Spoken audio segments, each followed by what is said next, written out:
Bismillahirrahmanirrahim. Assalamualaikum warahmatullahi wabarakatuh. Alhamdulillahirabbil alamin. Alhamdulillahilladzi arsala rasulahu bil huda wa dinil haq liyudhhirahu 'ala dini kullih wa kafa billahi syahida. Asyhadu an la ilaha illallah wa asyhadu anna Muhammadan abduhu wa rasuluh. Rabbi shrah li sadri wa yassir li amri wahlul 'uqdatam min lisani yafqahu qawli, amma ba'd. Usikum wa nafsi bitaqwallah. Bapak Ibu rahimakumullah, yang pertama marilah senantiasa kita panjatkan rasa syukur kita kepada Allah Subhanahu wa taala atas limpahan nikmat yang telah Allah karuniakan kepada kita semuanya, terutama nikmat iman dan Islam, sehingga selainnya bagi kita untuk senantiasa bersyukur dan berhusnudzon kepada Allah Subhanahu wa taala apapun yang kita rasakan, dan dalam kondisi apapun kita saat ini kita berprasangka baik kepada Allah bahwasanya itu adalah pemberian terbaik dari Allah Subhanahu wa taala untuk kita semuanya.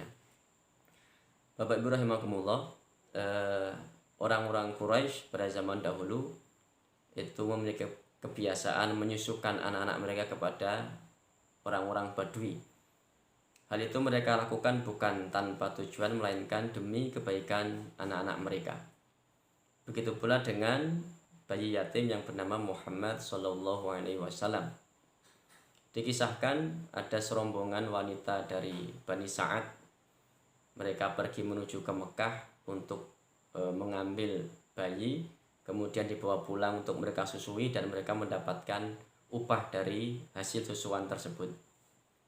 Di antara wanita itu ada seorang yang bernama Halimah binti Harith As-Sa'diyah. Ia berangkat bersama dengan suaminya yang bernama Al-Harith bin Abil Uzza. Begitu sampai di Mekah, ternyata tidak ada satu orang pun dari Quraisy ini yang bersedia memberikan anaknya kepada Halimah untuk disusui, karena ketika itu kondisi Halimah terlihat pucat dan sangat lemah sekali. Begitu pula dengan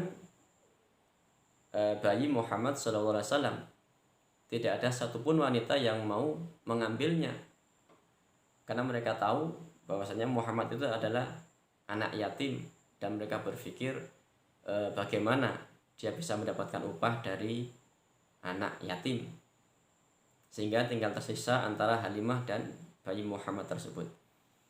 Akhirnya Halimah berunding dengan suaminya, dan mereka tidak mau pulang ke rumah tanpa membawa seorang bayi pun. Akhirnya diputuskan mereka mengambil bayi Muhammad SAW untuk mereka bawa pulang dan untuk mereka susui. Ketika pertama kali Halimah ini menerima bayi tersebut, sebuah perubahan besar terjadi. Yang pada awalnya Halimah dalam kondisi lemah, pucat, begitu pertama kali memegang kemudian mendekap sang bayi ini, kondisi Halimah menjadi berbalik, menjadi sangat terasa sangat sehat sekali. Begitu pula dengan keledai yang ia bawa ketika berangkat menuju ke Mekah itu. Keledai ini pincang karena terperosok di dalam perjalanan. Ketika itu pula menjadi keledai yang sehat. Begitupun dengan unta yang ia bawa, yang ketika berangkat menuju ke Mekah itu sama sekali tidak mengeluarkan susu setetes pun. Tapi setelah Halimah menerima sang bayi itu, unta itu bisa menghasilkan susu yang banyak. Halimah merasa senang dengan kejadian ini, kemudian dibawalah pulang bayi ini, dan perubahan itu masih terjadi di rumahnya. Gembalaan Halimah dan suaminya yang berupa kambing dan unta pun berkembang biak menjadi begitu banyaknya. Dan perubahan juga terjadi di dalam keluarga Halimah. Rasa damai, tenang, itu mereka rasakan. Dan mereka bersyukur kepada Allah Subhanahu wa taala atas nikmat ini. Dan mereka merasakan inilah keberkahan dari Allah Subhanahu wa taala dengan perantara bayi yatim yang bernama Muhammad sallallahu alaihi wasallam. Sehingga keberkahan Allah itu diberikan kepada Halimah dan keluarganya dikarenakan keputusan Halimah dan suaminya untuk mengambil seorang bayi yatim untuk mereka asuh. Bapak Ibu rahimakumullah, dari kisah singkat ini kita bisa mengambil sebuah pelajaran bahwasanya keberkahan itu bisa hadir dimanapun. keberkahan itu bisa hadir di tengah-tengah keluarga kita. Dan kita mungkin tidak tahu dari mana keberkahan itu akan muncul. Bapak Ibu rahimakumullah, karena ini dalam rangka mukadimah untuk pembelajaran Al-Quran di SDT Ar-Rayhan, mungkin keberkahan itu bisa hadir di tengah-tengah kita dengan kita mendampingi anak-anak kita di dalam membaca Al-Quran. Karena dengan kita mengajarkan kepada anak-anak kita Al-Quran, itu menjadikan amal jariah untuk kita dan bisa menimbulkan keberkahan untuk kita, keluarga, dan orang-orang terdekat kita. Mungkin kalau kita melihat anak-anak kita ketika tidur ya, mungkin sekarang kita melihat mereka terlihat lucu, mungil, imut ya. Tapi kalau kita lihat lebih dalam lagi, mereka itu adalah generasi penerus kita. Itu yang akan melanjutkan amal-amal ibadah kita. Jadi setelah kita tidak tinggal di bumi ini, mungkin kita masih bisa mendapatkan pahala-pahala dengan wasilah anak-anak kita. Dengan kita mengajarkan tiap-tiap huruf Al-Quran kepada mereka, kemudian nanti mereka juga akan mengajarkan kepada anaknya, kepada murid-muridnya, dan tentunya amal itu dan pahala-pahala itu masih mengalir kepada kita semuanya. Sehingga itulah yang disebut dengan umur yang berkah. Meskipun kita sudah tidak bisa beramal lagi, namun kita masih bisa mendapatkan pahala-pahala dari amal orang lain yang pernah kita ajarkan kebaikan-kebaikan kepada mereka. Dan alhamdulillah di SDT Ar-Rayhan kita ada program Gemaji ya. Itu gerakan maghrib mengaji.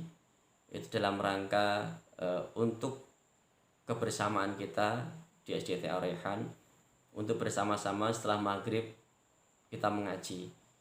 Dan ini merupakan sebuah sarana yang sangat baik sekali bagi kita untuk bisa mendampingi anak-anak kita untuk senantiasa berinteraksi dengan Al-Quran.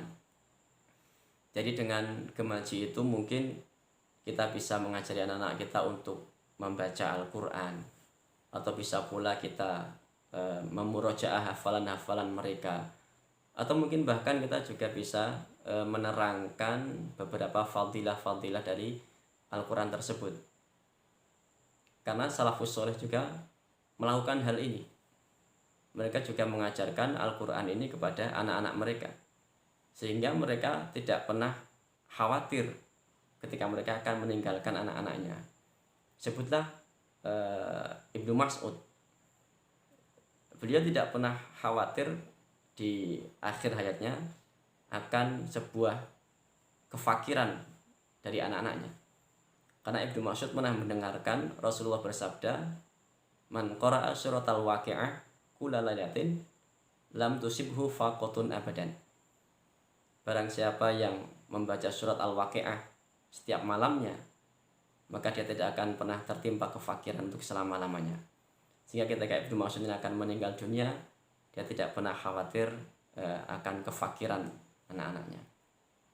Bapak Ibu rahimakumullah, dari sinilah mungkin kita bisa mengawali ya, untuk senantiasa kita berikhtiar untuk mendampingi anak-anak kita, untuk mengawal mereka sehingga mereka bisa yang pertama senang dengan Al-Quran, dekat dengan Al-Quran, dan bisa mengamalkan kandungan-kandungan yang ada di dalam Al-Quran tersebut.